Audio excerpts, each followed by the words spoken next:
안녕하십니까. 우유사랑 유튜브를 운영하고 있는 김병철입니다. 오늘은요, 김호연 빙그레 회장 일가 체포해야 되는 거 아닌가 하는 제목으로 방송을 해보겠습니다. 조금은 과격하게 들릴지 몰라도 이 유튜브 내용을 끝까지 들어보신다면 결코 잘못된 제목이 아니라는 걸 아실 수 있을 겁니다. 장담합니다. 빙그레 김호연 회장에 대해서 먼저 조금 알아보고 가면 1955년 4월 29일생이고 원래 만 70세가 넘었고 충남 천안군 적산면 상등리에서 출생한 걸로 되어 있고 순천 김씨입니다. 성공회 교인이죠. 경기고등학교를 졸업했고 서강대학교, 연세대학교 행정대학원 박사학위도 가지고 있는 사람입니다. 서강대학교에서. 자녀로는 얼마 전에 경찰관 폭행으로 뉴스에 나왔던 빙그레 지금 사장이죠. 장남 김동완, 장녀 김정화, 빙그레 전무죠. 차남 김동만, 이렇게 슬하에 2남 1녀의 자녀를 두고 있습니다. 제 얘기가 맞는지는 모르겠지만 들리는 소문에 김승현 회장하고는 배다른 동생이라는 얘기도 있고, 이 사람이 군복무하던 도중 1981년도에 아버지 김종희 회장이 갑작스럽게 죽고 형 김승현하고 상속 분쟁 끝에 빙그레를 넘겨받았다. 그렇게 알고 있습니다. 지금 현재 주식회사 제때라는 회사가 개인회사죠. 개인회사입니다. 김호연 일가의 개인회사인데 이게 원래 1981년도, 1998년도 1월 11일 날 본래는 선일물류라고 빙그레의 계열회사였던 것 같아요. 그런데 이거를 김호연 씨한테 팔았습니다. 팔아가지고 김호연 씨가 100% 김호연 자녀들이 이제 이렇게 갖고 있고, 제때 매출이 2024년도에 1,000억 원이 넘어갔죠. 빙그레 회장 자녀가 100% 갖고 있는 기업이고, 제때는 빙그레와 혜태 아이스크림 등 특수 관계자들과부터 성장해 왔는데 1919년도에는 542억 원이 빙그레하고의 매출이고, 2020년도에는 582억 원, 2021년도 672억 원, 2022년도 922억 원, 최근에는 1,000억을 넘어갔습니다. 그리고 이렇게 이제 성장하면서 배당도 많이 받아갔습니다. 2013년도에는 2억 7천만 원 정도 배당을 받다가 10년이 지나서는 지난해에 28억 5천만 원 정도로 늘었고, 이자들이 받아간 10년간의 배당금이 139억 원, 140억 정도 된다. 이런 기사가 있습니다. 오늘 이제 말씀드릴 내용은 좀 놀라운 얘기입니다. 왜냐하면 이렇게 빙그레가 제때를 이렇게 운영하고 있는 것은, 운영하면서 전적으로 특수강제인인 제때에다가 물류를 다 떠맡기고 있는데, 이런 건 배임죄입니다. 그래서 여태까지 증거가 없었어요. 없었는데 2023년도에 주식회사 제때가 저를 명예훼손으로 고소를 하면서 수사하는 과정에 제때가 경찰에다가 빙그레하고 제때와의 물류 서비스 계약서를 제출하고, 검사가 저를 벌금형으로 구형을 하게 되자 제가 정식재판을 요구하면서 공개가 됐죠. 공개가 돼서 제가 이걸 입수를 했는데, 이 제때와 빙그레와 제때의 물류 계약서는요, 이걸 읽어보면 아주 교묘하죠. 교묘하고 상상을 초월하는 계약입니다. 이게 지금 세 가지로 계약서가 세 종류가 있어요. 물류 서비스 계약서가 있고, 또 자세한 내용들은 부속 합의서라는 걸 표기가 하고, 그 다음에 요율이라는 것은 물류할 때 발생하는 운임 관련해 가지고 어떻게 측정하는가 하는 것은 별표라는 또 합의서가 또 있습니다. 이 세 가지가 합쳐져서 운송료나 이런 걸 계산해낼 수 있죠. 그래서 자기네들이 저를 고소하고 재판하는 과정에서 이 계약서가 나왔습니다. 나왔고, 물론 그 전에 여러 가지 제때가 빙그레 안에 이제 김해공장, 그 다음에 대구지점, 논산공장, 광주공장, 남양주에 있는 도농공장, 1공장, 2공장 이런데 시설이나 이런 것들을, 사무실이나 이런 것들을 임대할 때 무상으로 한다는 건, 무상으로 하고 있다는 건 2021년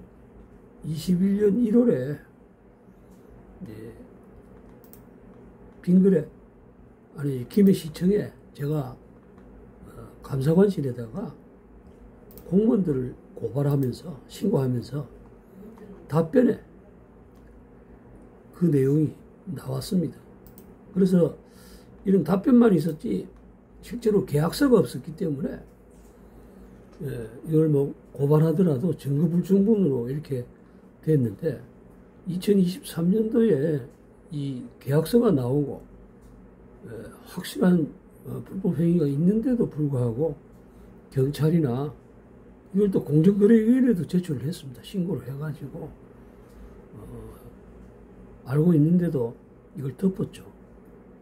그래서 이제 제일 처음에 이제 말씀드릴 내용은 2021년도에 김해시청 감사관실의 답변서에 뭐라고 나오느냐면, 김해시 한림면 고모로 768에 차고지 등록 현황을 확인한 결과 동주소지에는 주식회사 제때만 차고지로 등록되어 있음을 확인하였으며 하고, 이 제때가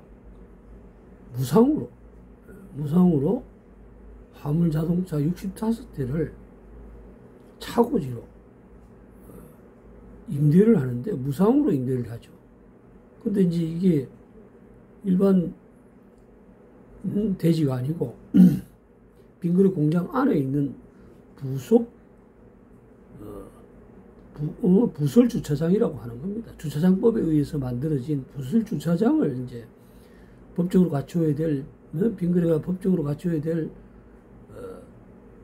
법적 주차 대수를 초과하는 부분에 대해서 이제 임대를 하는 거기 때문에 주차장법에 따라서 이제 그 면적이 이제 계산이 되고 주차 대수나 이런 게 돼야 되는데, 그런 건 나중에 말씀드리기로 하고, 이때 이제 김해 시청에서 저한테 뭐라고 마지막에 답변이 왔냐면, 차고지 및 사무실을 빙그레와 무상으로 임대 계약을 체결하고 있다 하는 이 내용을 알려왔는데, 계약서가 없기 때문에 어떻게 신고를 하더라도 뭐 증거불충분이 이런 게 됐었는데, 2023년 한 5월경에 이제 정식 재판을 제때가 저를 이제 명예훼손죄로 형사 고발하면서 정식 재판을 요구하는 과정에서 수사 기록들이 이제 나와서 이제 이런 게 공개될 줄 몰랐겠죠. 자기네들은 모르고 이제 경찰에 제출했는데, 이게 이제 정식 재판이 되면서 이제 알려졌는데, 여기에 엄청난 내용이 들어 있습니다. 들어 있어서 이걸 입수하고도 경찰이나 그다음에 공정거래위원회에서 일체 조사도 없고 2023년 5월에 공정거래위원회에 송주무관이라고 이 사람한테 이제 신고가 접수를 하니까 송주무관이 세종시에 저를 불렀어요. 신고인 조사를 한다면서. 그래서 자세한 내용을 얘기를 했죠. 얘기를 했더만, 그때 당시에는 뭐 조사를 하고 자기 자신도 놀라고. 근데 뭐 공정거래위원회 쪽에서 볼 때는 큰 회사가 매출액이 뭐 1조가 이제 간 넘어간 빙그레이기 때문에 그렇게 뭐 크게 생각은 안 하고 있다는 식으로 얘기를 하더라고. 얘기를 하는데, 그런데 이제 이 신고서를 받고 저를 이렇게 부르게 된 게 아주 수법이 상상을 초월하고 아주 질이 나쁘기 때문에 단속을 해야겠다는 식으로 하면서 조사를 했는데, 지금 2년이 다 돼 가는데 2년이 넘었죠. 넘었는데도 아무런 지금 기사도 없고 연락도 없고, 중간에 한번 연락이 왔었어요. 와가지고 계속 조사 중이라는 이제 내용이 있는데, 그러다 보니까 이게 이제 범죄 행위입니다. 제가 볼 때는 아주 큰 범죄 행위고 금액도 크고 하는 범죄 행위이기 때문에 일반인들은 상상을 못할 그런, 그래서 제가 오늘 빙그레와 제때가 체결한 물류 계약서가 한 번에 다 말씀드리기는 힘들고 나누어 가지고 일단 중요한 거 먼저 이제 말씀을 드려볼까 합니다. 이 주식회사 빙그레와 제때가 체결한 물류 계약서를 지금 보여드릴 건데요. 이제 2페이지에 보면은 1페이지하고 2페이지 사이에 4조하고 5조를 잘 보셔야 될 것 같아요. 그래서 이제 뭐 4조 보면은 물류 서비스의 범위라고 해서 범위를 정해놨습니다. 그래서 4조 1항을 보면 본 계약에 의하여 수급인이 수행해야 할 제3자 물류 서비스의 범위는 다음과 같다. 1. 도급인의 화물에 대한 운송, 보관, 하역. 빙그레의 화물에 대해서 제때가 운송해주고 보관하고 하역하는 일을 한다 이 말이겠죠. 두 번째, 이로에 따른 업무 수행을 위한 도급인의 물류시설 관리. 빙그레의 물류 시설인 냉장시설, 냉동시설을 제때가 관리해 줘야 된다는 이런 얘기죠. 그러면서 이거를 마치 제때가 홈페이지 같은 데 들어가 보면 제때 홈페이지에는 자기네들 물류시설인 것처럼 그렇게 또 선전하고 있습니다. 그 다음에 세 번째, 물류 효율화를 위한 컨설팅. 요 세 가지가 물류 서비스의 범위라는 거죠. 가장 중요한 게 이 5조입니다. 5조는 서비스 요일이라는 건데, 운송료, 화주인 빙그레가 주식회사 제때의 운송회사인 주식회사 제때에게 지급하는 서비스 요율, 뭐 운송료가 되겠죠. 물류비용이 되겠죠. 물류비용에 대한 내용인데 참 충격적인 내용입니다. 그래서 먼저 5조 1항을 보면 제4조의 서비스에 대한 제반 요율은 부속 합의서상의 요율표에 의거한다. 그러니까 물류 계약서가 있고 그 다음에 부속 합의서라는 게 또 있어요. 그 다음에 부속 합의서가 있고 이 요율표라는 게 있는데 별표라고 하기도 하고 요율표라고도 하기도 하고 이렇게 된다. 그래서 한 군데 다 이렇게 기록한 게 아니고 혹시라도 문제가 생기면 적발되거나 하면은 그거 하기 위해서 한 3개를 나누어서 계약을 한 것 같아요. 오늘 근데 이제 이걸 경찰에 이제 제출을 했죠. 그래서 이제 우리가 보고 빙그레가 물류비용을 얼마를 지급하는가 이제 알게 되어서 이제 엄청납니다. 그래서 두 번째 이게 이제 가장 중요한 건데 서비스 제공과 관련하여 발생하는 유류비는 도급인이 설비, 실비를 지급한다. 무슨 말이냐면 서비스를 제공할 때 유류비, 기름을 쓸 거 아니겠습니까? 차가 운행을 하고 막 이렇게 하면 기름을 쓰는데 그 기름값을 누가? 도급인이 실비로 준다는 거예요. 누구한테? 제때한테 주는 게 아닙니다. 제때한테 주는 게 아니고 화물차주들한테 직접 지급한다 이 말입니다. 이 말이죠. 그래서 이제 이게 야바이죠. 야바입니다. 무슨 말이냐면 운송료라는 건요. 화물자동차 운송사업법에 그 용어 정리에 어떻게 책정한다고 나와 있어요. 일단 화물을 운반하는 거리, 그 다음에 화물의 무게, 그 다음에 화물의 부피 이런 걸로 운임이 결정이 되는데 그래서 일반적으로 이제 화물을 이렇게 운송을 하면 경기도에서 한 400km 되고 김해까지 온다든지 아니면 김해에서 경기도로 간다든지 경기도 남양주 공장까지 가면 400km라면 거기에 무게가 얼마고 그거에 따라서 이제 50만 원이면 50만 원 이렇게 1회전 할 때마다 이제 가격을 이렇게 지불하면 끝나는 거예요. 끝나는데 이 제때하고 빙그레는 운임을 줄 때 운송사업자나 이런 사람들하고 또 다른 부분에 사기를 치려고 저는 그렇게 생각을 했습니다. 사기를 치려고 운임을 쪼개요. 지금 보시다시피 물류 서비스 비용을 나누어 가지고 뒤에 또 다른 운임이 나옵니다만은 나누어 가지고 그 중에 아니 그냥 물류비를 주면 되는데 유류비를 도급인이 실비로 지급한다. 빙그레가 유류비를 실비로 지급한다는 거죠. 그래서 이게 왜 이렇게 계약을 맺었냐면 제때가 직영주유소를 3군데 갖고 있습니다. 3군데 갖고 있고 그 다음에 이제 큰 차들 같은 경우에는 기름을 많이 쓰니까 이런 차들이 운송계약을 체결하면요 이 제때가 구조 변경을 시켜가지고 그거는 자기네들이 돈을 내는 건 아니고 화물차주들한테 강제적으로 강제하죠.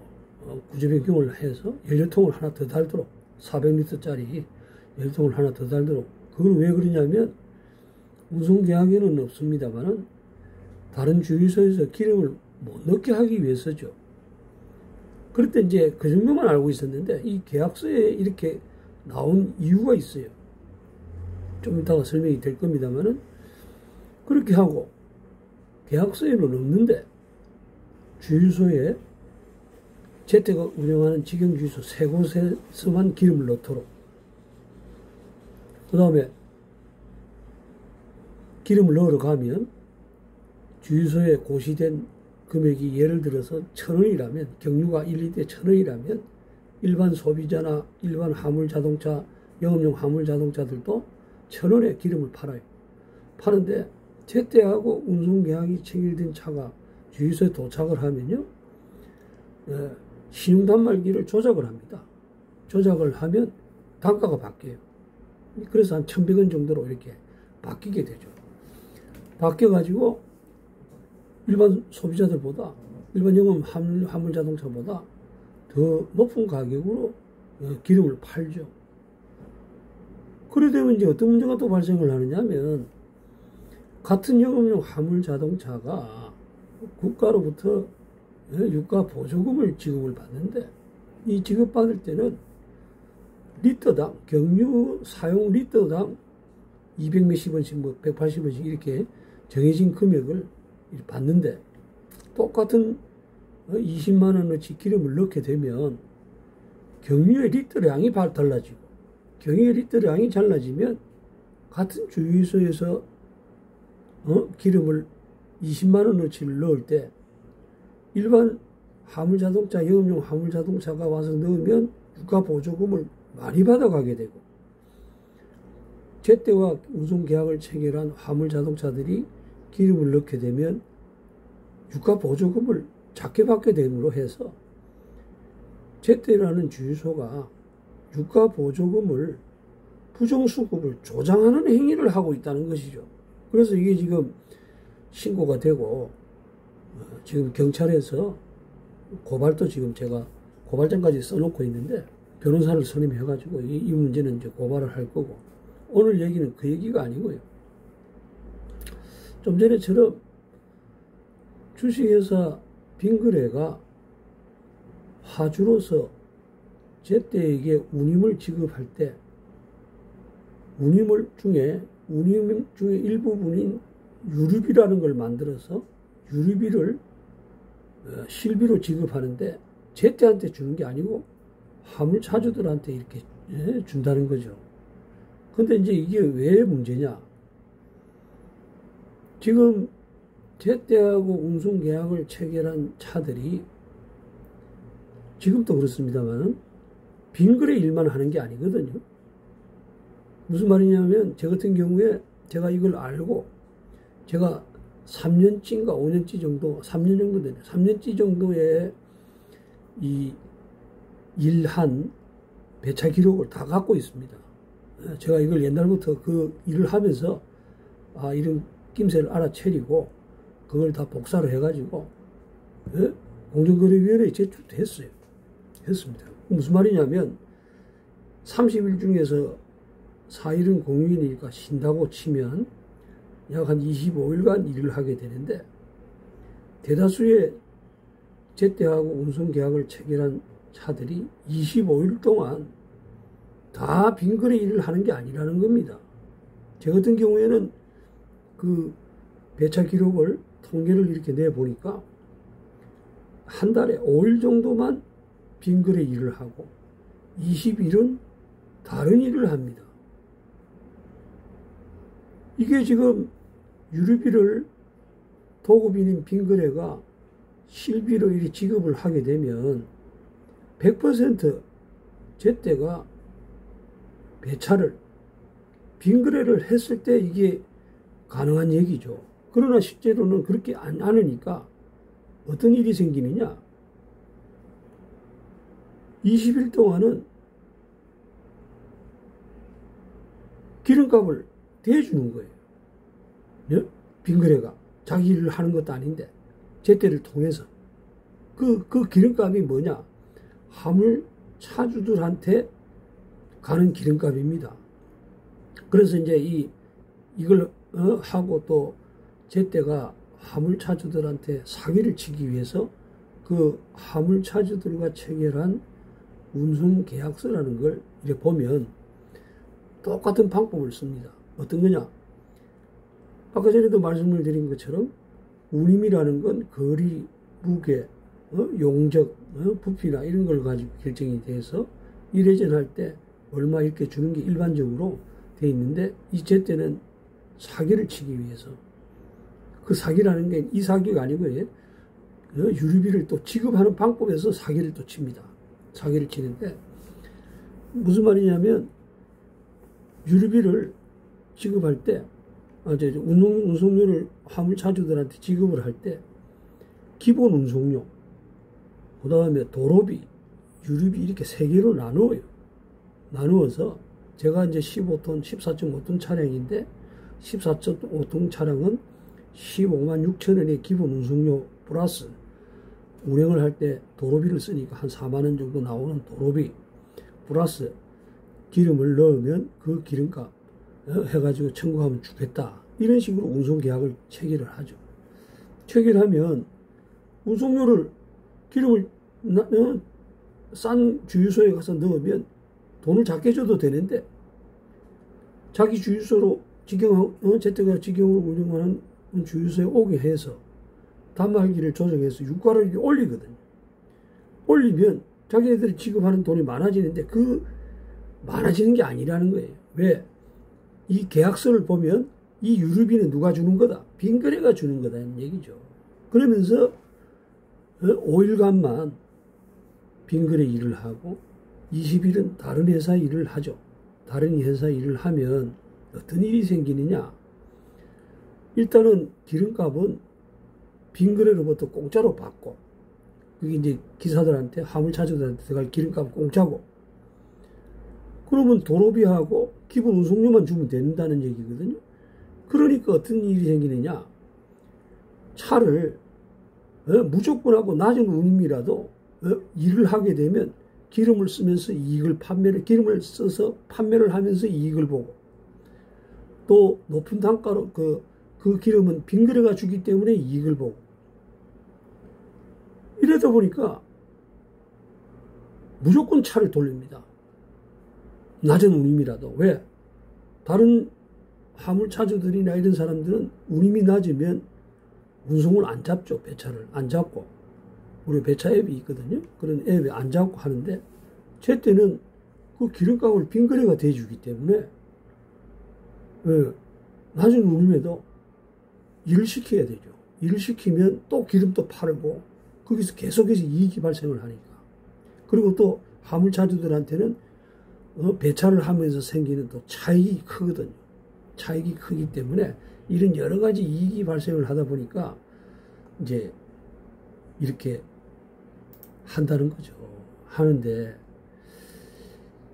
그러면 이게 지금 어떤 문제냐? 차가 몇 대 정도 되느냐?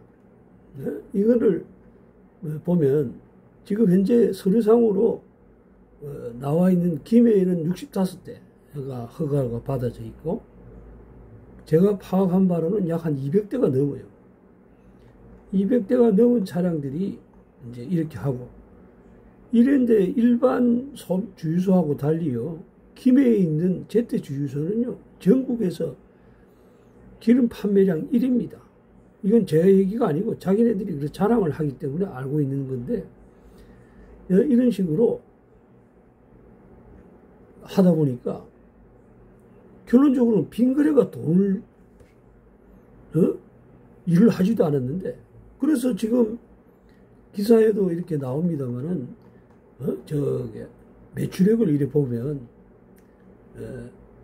2019년도에 542억 원, 그 다음에 2020년도에는 빈거래하고 물류 비용이 계약 체결해서 받아간 제때 돈이 2020년도에는 582억 원, 672억 원 이래 2022년도에는 922억 원 이렇게 되는데 이게 아니라는 거예요. 실제로 제가 볼 때는 이 100억 이상이 부풀려진 거다. 왜냐? 이 기름값이 빈거래 일을 하는 데 쓰는 게 아니고 빈거래가 무조건 다 지급을 하는 거기 때문에 어떻게 이제 이런 식으로 유류비로 지급을 하게 되면 문제가 알 수가 없지. 기름을 예를 들어서 만땅을 채워가지고 썼다가 다음 만땅을 넣는데 다른 일을 하면 빈거래 일한 거하고 다른 일한 거하고 구분을 할 수가 없죠. 그래서 실제로 주유소에서 빈거래 직원들이 이렇게 제때 직원들이 얘기를 하는 게 이거는 빙거래에서 지급하는 돈이라고 이렇게 얘기를 알고 있고, 그 다음에 이 계약서를 보니까 유류비를 도급인인 빙거래가 실비로 지급한다는 내용이 있기 때문에 그 말이 많습니다. 그러면 그리고 이제 이렇게 이런 것처럼 빙거래 돈을 이렇게 빼먹으면 이거는 배임죄죠. 20년 이상 엄청나게 그 기사에도 그래서 이런 돈을 모아가지고 혜태 아이스크림도 인수하고 하지 않았나 그런 생각을 하고 그래서 이런 것들을 제가 말씀드린 것처럼 증거 자료가 있기 때문에 이러하면 이건 체포돼야 되는 내용입니다.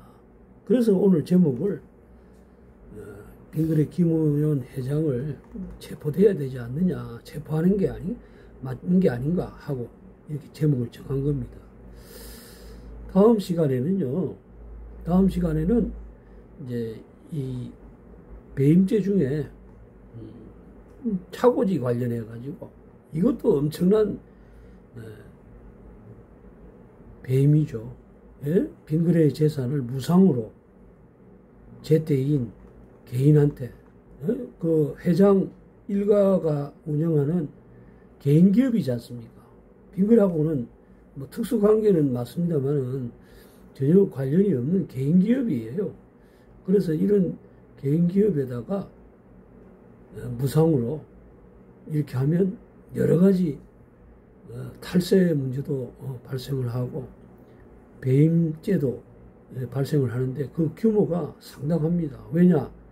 대형차들의 한 달 주차비가 한 대당 15만 원에서 20만 원, 큰 차들은 20만 원도 합니다. 그래가지고 그걸 한 10만 원으로 이렇게 계산을 했을 때 20년간 주식회사 10년만 20년을 하면 한 24억 정도. 그러면 같은 조건으로 경쟁을 해야 되는 자기 땅을 갖고 있지 않는 운수회사들은 이런 월 주차비라든지 비용이 이렇게 발생을 하잖아요. 이러하는데 이러면 공정한 경쟁이 될 수가 없죠. 그래서 이거는 부당 지원이기 때문에 공정거래법도 이제 위반이 될 거고, 그 다음에 이제 무상으로 주게 되면 이게 세금도 세금 관련한 문제도 분명히 있을 겁니다. 그래서 이제 다음 시간에는 제가 이야기가 좀 길어지다 보니까 너무 그거 하신 것 같아서 이렇게 나누어서 이렇게 방송을 하려고 오늘은 요까지만 말씀을 드리고요. 제가 저번 시간에도 연초에 불구하고 후원 말씀을 드렸는데, 조금 이렇게 후원을 해주시고 하면 제가 이런 불법 행위들 이런 것들을 고발하고 이들과 좀 싸우는데 큰 도움이 되니까 작은 금액이라도 이렇게 좀 후원을 해주신다면 힘을 얻어서 더 열심히 한번 싸워보겠습니다. 그럼 다음 시간에 또 뵙겠습니다. 감사합니다.